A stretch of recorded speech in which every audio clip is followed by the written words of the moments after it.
What up, what up? This is the Athletic Hockey Show for Thursday, December 11th. I am Sean Gentille. I am here by myself. Haley Salvian is out sick. Everyone cross their fingers for her. She's got a bunch of stuff coming up. She needs to be at 100% for it. I'm sure she's going to be fine. We're getting straight to brass tacks here, folks. You don't have to listen to me talk for all that long. We got Chris Johnston in the house. He's going to talk to us about the Olympic rink situation and about some developments in the Quinn Hughes deal as well. Those are the two things you want to hear about. We're not going to waste any time. CJ is coming up right now, live from Toronto. All right, here's CJ. He is speaking to us from an arena. I believe it's in Toronto. Where are we catching you now, buddy? I have an idea. Yeah, it's Scotiabank Arena, pregame skate with the Sharks and Leafs coming up here in an hour or so. So welcome into my nice home studio here. Yeah, I was gonna say it looks like a relatively complete arena, so I knew you didn't bop over to Milan for a pre-Olympic trip. We got to start there. You've been all over the story and the situation with the size of the Olympic rink. From the outside, I personally feel concerned about this. What is the status? Have we learned anything new? Like, did we find out that they installed the toilets backwards or anything else crazy in the last couple of days? I don't know if we learned anything new. We do know now definitively, though, that there is no ice making equipment yet installed at the main arena where they're going to, hopefully be playing 33 games between the men's and women's Olympic tournament. Mm-hmm. And so, the fact that we're talking in mid-December and this tournament for the women starts February 5th in that arena. I'm not a construction expert, but that is certainly a sign of some trouble or potential trouble.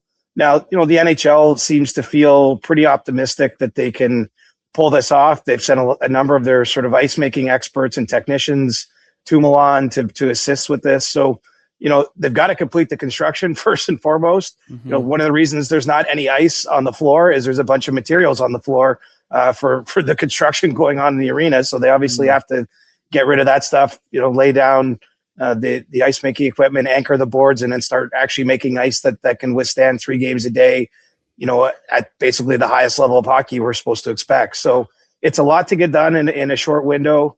And so I think having some amount of concern, even if it's just moderate concern, is fair given the timelines and the fact that this is delayed from what it was supposed to be. We've heard from some players, and I know a lot of our folks at the Athletic have talked to past Olympians and presumed future Olympians about the situation and what it means and the difference between playing on the various ice surfaces. But have you talked to anybody on the player end of things? Like, is there a kind of matching level of concern on their end based on what we've seen publicly? Because it's easy for us to look at this and say, like, wow, this is wild. How does this happen? But ultimately, it's the other end of things is that it's 3 feet. So do you get the vibe that it's as big a deal for the players as it seems like it is for people like me on the outside of all of it? I would say no.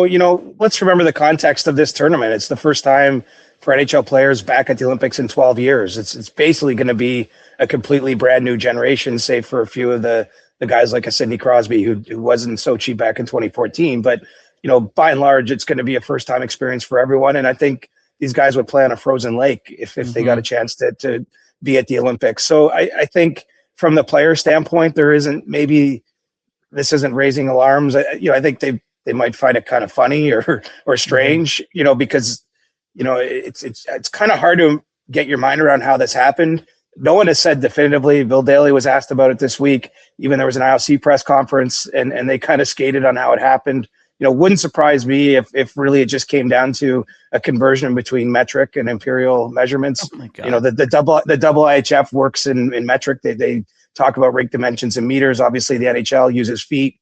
A 200 foot by 85 foot, is a standard sizing, and I think that something might have got lost in translation through those two things. Quite honestly, But how much is it going to matter? That's like the joke explanation for how this happened. Like if you ask someone to write a joke, like, yeah, I just figured it was a conversion issue between meters and feet, and the fact that that's actually potentially what happened is mind boggling. Yeah, well, I don't think they're speaking the same language. Like, I mean, I realize that this is easy to overcome. Anyone with a smartphone could do the conversion very accurately. But I think maybe whenever, papers or proposals were passing back and forth, it just wasn't picked up by one side or the other as that small discrepancy. But it is a small discrepancy. I mean, at the end of the day, what I think this issue tells us, it just shows how sort of misaligned maybe the key stakeholders are that are organizing this tournament. But I don't think it actually is going to mean a whole lot. And certainly, basically, the NHL is going to account for that 3 feet in the neutral zone by shrinking that. I think the offensive zones will be more or less, standard for what we're used to. And I think when the games are being played, I just don't think we're going to notice it too much. Yeah, and something you and Pierre reported on from Colorado Springs, where the Board of Governors meetings were earlier this week. There is no league plan B. And I think the logic behind that is interesting. I wonder if you could share a little bit more about that. Yeah, well, the reason there's no plan B being communicated, it was described to me as this is already a pretty big story at this moment. Why create a sensation that, by talking about shadow plans for what else you might do at that time. But, I've actually, and you can never be sure. I mean, look, I bring an upbeat attitude to my job, but I'm always a little bit, paranoid about what you're not being told, right?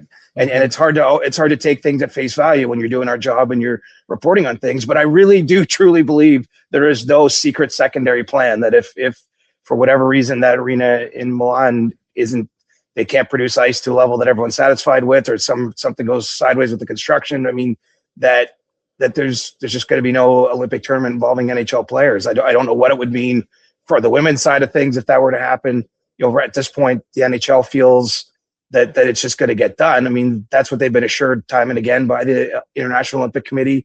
And really, when NHL players go to an event like this, and even the NHL's role, they're really guests at a bigger event, right? The Olympics is a big, massive undertaking that involves all kinds of different sporting disciplines. This specific Olympics essentially has 4 different kind of clusters, they're calling them, like different athletes' villages. Hockey, even though it's one of the marquee sports at the Winter Games, it's still just a small part of a bigger picture. And so they just feel it's not their place to even really get involved. I mean, obviously they've lit some fires, trying to get the construction sped up and wanting to make sure that things are going to be pulled off in a safe manner for the players, but there's only so much they can do. And so, I personally hope, I really do like the Olympic tournaments. I hope this just becomes a moot point, but it does seem like there's a 19-day window here, Sean, where if they don't have Olympic games, I mean, maybe some of the regular season games on a quick time basis might be able to get scheduled during that window. I don't know what they do, but it really doesn't seem like there's a plan B. I do think what it does, the 2028 World Cup is a little bit off in our horizon, but I think there's more push than ever to try to turn that into the tournament that matters most over a period of time. I don't think that's going to happen overnight. I don't think suddenly in 2028 we're all going to see what they do and say, okay, this is it. This is the most important thing. But the lesson here for the NHL, I think, is they want more control, and they just don't have it in the way it works when you go to an Olympics. Yeah, I mean, I look at it too. There's I think the NHL is within their rights as it relates to this tournament, at least, to just say, like, all right, like, you guys have made your bed. This is up to you to figure a way out. And if you don't, we're not going to be involved with this. Like, because we know that the relationship between the NHL and the IIHF and the IOC is complicated and fraught in a lot of ways on a good day, right? So I think that it makes sense for the league, from their end of things, to just say, like, all right, you guys are in charge of this. Like, do what you got to do, and if it checks our boxes, great, and if not, see you later. Yeah, and I'll tell you, there was some talk that I heard, call it maybe a month ago, of maybe going to Switzerland. The Milan is in the northern part of Italy. Obviously, in Switzerland, you got a pretty successful men's pro league there with some venues that theoretically, could pull off an event like this. But the NHL was just like, they're just not getting involved in something like that.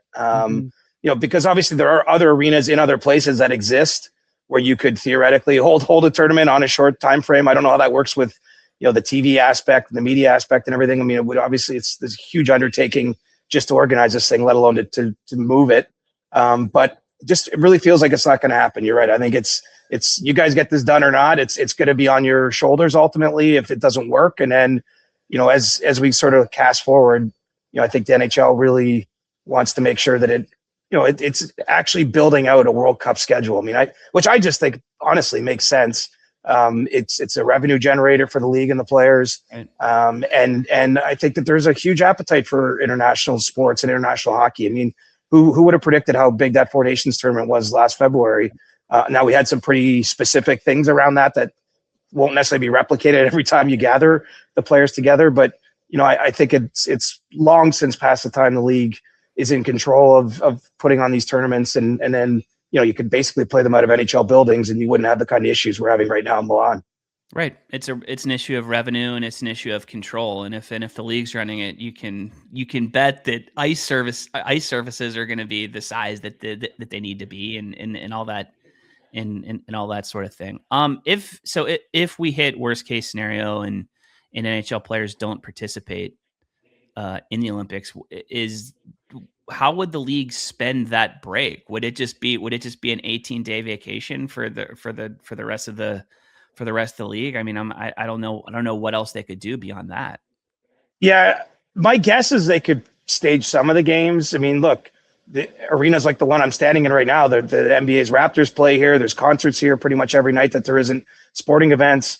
The building availability would be in a lot of cities, not just in Toronto, would be an issue in terms of trying to maybe reschedule some games. But I would think that they would have to at least look at that. Even if it's just a couple, you move back, you make the 19-day break, a 14-day break, that makes a difference. If you're able to pull that off and obviously maybe in some cases you could, and some you couldn't, like it would be a mess. And again, I don't get the feeling that there's like secret backroom dealings where they've got a shadow schedule. Like I think they just would have to adjust on the fly. Bill Daly pointed out, none of us want to remember that COVID time, but they had to be pretty flexible in that period to play the games they did.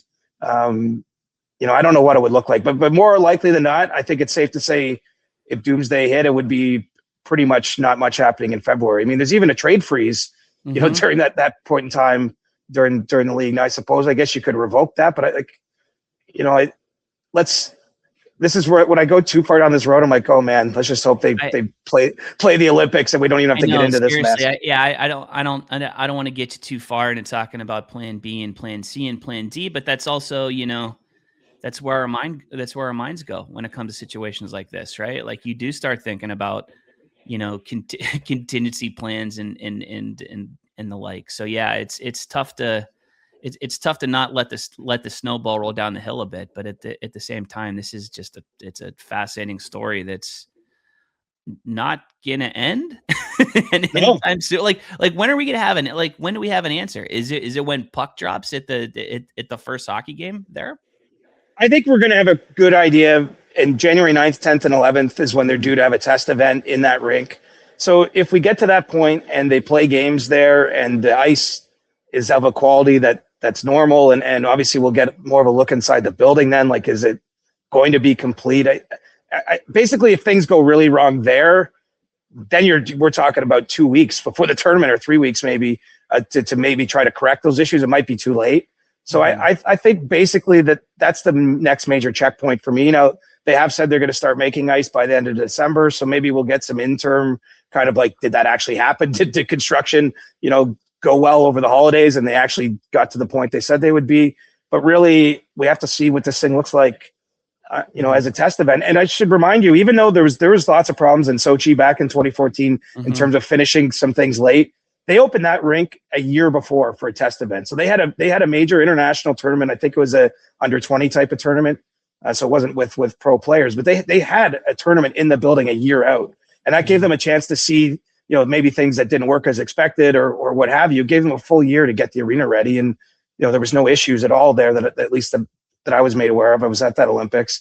So this is not the usual course of business, even though there is always venue challenges, I think, with every Olympics, whether it's summer or winter, because of just how much infrastructure needs to get built out.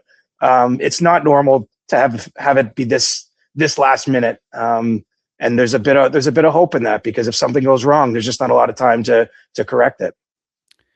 All right, before I let you go, CJ, we need to ask about Quinn Hughes. Obviously, that situation continues to grow and continues to evolve. We had Elliot Friedman over the weekend report that the Devils and Canucks had a conversation about him. We're talking about stories that aren't going away, and anytime soon. We're gonna be talking about Quinn Hughes until his future is actually decided. So I just wanted to know on your end of things, what have you heard, and where does that situation stand as you understand it at the moment? Well, where it stands now is the Canucks certainly aren't of a mind that they're trading him. They'd still, their preference, as it has been all along, would be to extend Quinn Hughes. They can't do that by the letter of the law of the CBA till July 1st. So, there's a timeline or an option here where this just plays out. But given where their season's at, second straight year, they're underperforming their own expectations. I think injuries this season have played a huge role in that. I mean, last I checked, they had David Camp as their second line center, and they only signed him mid-season after he had a contract terminated. I mean, they're patching it together a little bit in other parts of the lineup and dealing with the Thatcher Demko injury issue as well. But, where they're at is, I think teams are calling, and, they put themselves open for business, 2 weeks back when they sent out a memo to the league saying, they were looking to talk about other players. I think they were thinking their Kiefer Sherwood, for example, is a pending UFA who will probably be moved, almost certainly before the March 6th trade deadline. So they wanted to have those conversations. But, you have that conversation and you start asking about other players in the roster. And I think that's where it's at. Teams want to know what this might look like. I don't know that anyone's been given the sort of the asks if they ever got to where they're trading Quinn, but you can't put your head in the sand for too long. I mean, right. This guy, you can see the frustration in his body language.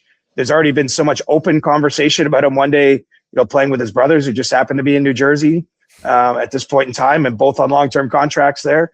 So I think this is going to come to a head at some point, but it doesn't feel, we're about a week out from the NHL's holiday trade freeze right now. Mm-hmm. I don't think it's going to come to a head before then. That would be a surprise if that was the outcome. I think this is going to take a little longer, but the Canucks, if they get to the point they're trading them, they have some experience in this. Like, look, they shopped JT Miller and Elias Pettersson last year. They ultimately moved Miller to the Rangers, but these are big type of trades on the NHL. We don't see these types of moves just every day in this league. So, they have to get it right if they're going to do it. And I don't think that they're not at the stage where they're definitely going to do it, but they might get their hand forced if the team doesn't turn it around and maybe give Quinn a little bit more reason to want to be there, if you know what I mean. Is there a sense on what they're looking for in terms of the return? Because that's also a fascinating question. Because yes, of course, if you're Vancouver, you want to sign Quinn Hughes long-term and have him there forever. If that's not the way it works out, and you're talking about moving your captain and your best player and one of the, let's say the second best defenseman in the league on most nights, does the rebuild start, or would they be looking for NHL like roster pieces, or is this a situation where they would potentially really look at futures as the primary return?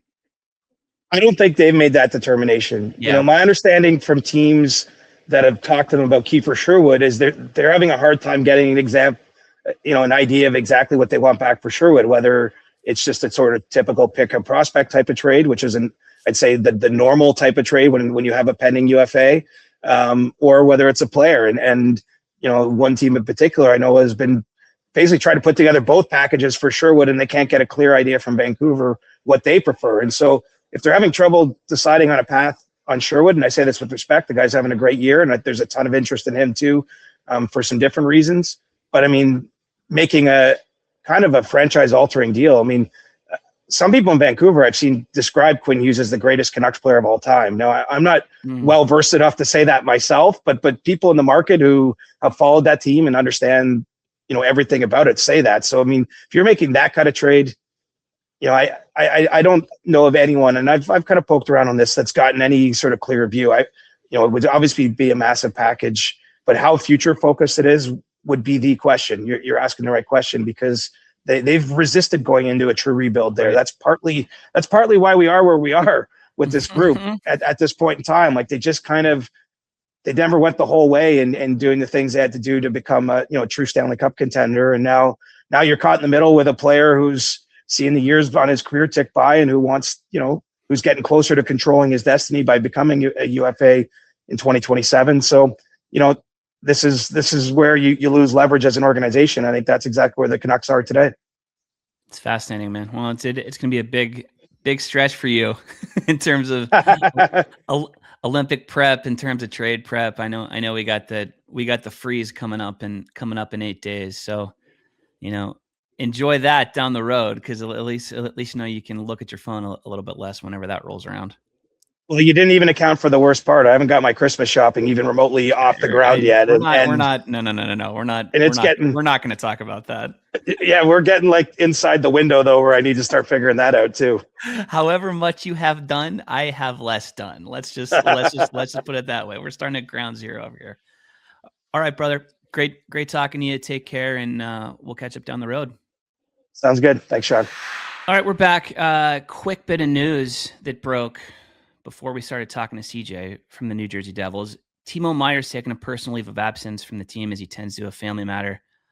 Best wishes to him. Obviously, that's a loss for the Devils. He's leading the team in 11 goals. 5 of those came on the power play.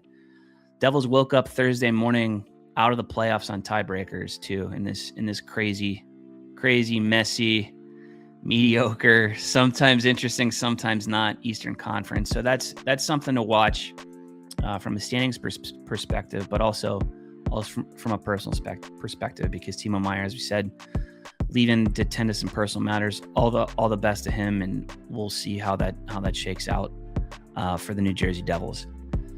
That's it for me here. It's been a quick show. Congratulations to you for not having to listen to me drone on for 45 minutes by myself. We got a full slate of game tonight, 13 of them. Gosh, which ones are we watching most closely? I'm into Carolina, Washington. That's a good one. We always love seeing some old Southeast Division legends clash, but man, it's a full buffet for you. If you want to hang out in front of the TV for a while, enjoy that. And thank you folks again for listening to this episode of the show. The Prospect Boys are back next. They're coming on Friday. McIndoe and Frankie are back next week on Wednesday for one more show before the Christmas break. Stay tuned for that, and have a good weekend.